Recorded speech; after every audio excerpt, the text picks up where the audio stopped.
Now, across to Texas in just a moment with our Tuesday regular Kristin Tate about bumbling Joe Biden's classified document scandal. But first, there have been 2 more mass shootings in California over the past 3 days, a state which has relatively strict gun controls. 11 people were shot dead by a 72-year-old man on Saturday, and today a 67-year-old killed 7 co-workers at a mushroom farm. I asked Kristin Tate about any political reaction from yet more mass shootings. Thanks for having me, Chris. Yes, it's the usual push for gun control on the left. They get giddy practically every time we have one of these tragic events, and they don't even wait until the bodies are cold to start making political points, which they've already been doing. But if you look at the facts regarding gun control does not seem to work in preventing gun-related deaths. I live down in Houston, and here in Texas, we have much better laws regarding gun ownership for the gun owners than, say, they do in Chicago, where there are far more gun-related deaths and gun incidents. You know, here in Texas, every bad guy walking around knows there is a good guy packing heat somewhere close by, and that's why these incidents just are not as common here in Texas as they are out in California or Chicago. But as always, the left is jumping on this to just make more political points and call for gun control. That is what they always do. And, you know, if they can tie in any kind of hate crime accusations and make it about race, they do that as well. So it's a very predictable reaction we've been seeing.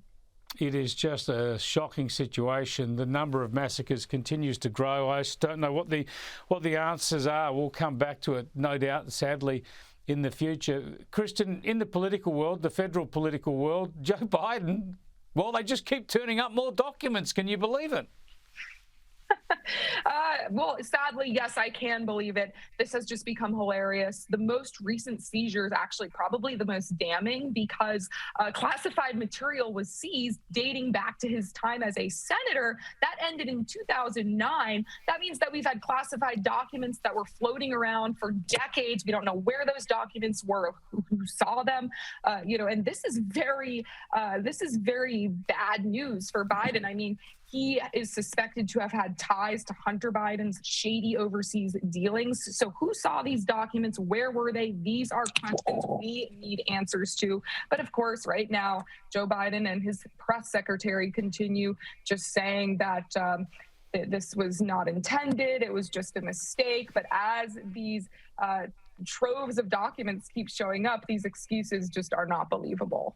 Yeah, well, speaking of them, let's just have a look at what Joe Biden said a couple of days ago and what his press spokesperson, Karine Jean-Pierre, has been saying. And this, to me, is just evidence that demonstrates a White House in crisis. Have a look. I think you're going to find there's nothing there. I have no regrets. I'm following what the lawyers have told me they want me to do. It's exactly what we're doing. There's no there. Thank you. All right. He said he was surprised. He said he was surprised. I'm just going to leave it there, and I'm going to refer you to the White House counsel's office. I'm just repeating what he said, and he said what you just said. You said he didn't know the documents were there. He said he was surprised that the documents were there. He said that, and that he takes this very seriously. That's what I want to make sure that the American people understand. I mean, Kristin, he's surprised. He doesn't really know what's going on. Let's just leave it all to the lawyers. I mean, who's running the show? Oh, I don't know. I mean, this whole inadvertent excuse has become totally implausible. This is now the 4th document seizure that's been announced. I know I said it last week, but I'll say it again. We have a 2-tier justice system in this country. Biden had his own lawyers go through his house to find these documents, while the weaponized Justice Department did this enormous unannounced raid on Trump's private residence. I mean, the double standard is so obvious and in your face. They're not even trying to hide it anymore. It's absolutely ridiculous. Normal Americans are completely fed up, and making things even more absurd, Chris, and just proving the absurdity of our justice system. This week, we learned that an FBI agent who investigated Trump and came up with nothing has now been arrested himself for Russian collusion. I mean, it is just completely absurd. But I do think that Democrats, prominent Democrats, are finally starting to turn on Biden slowly because they see that this does not look good. So this could really be the beginning of the end for his higher approval ratings and the good times for the Democrats.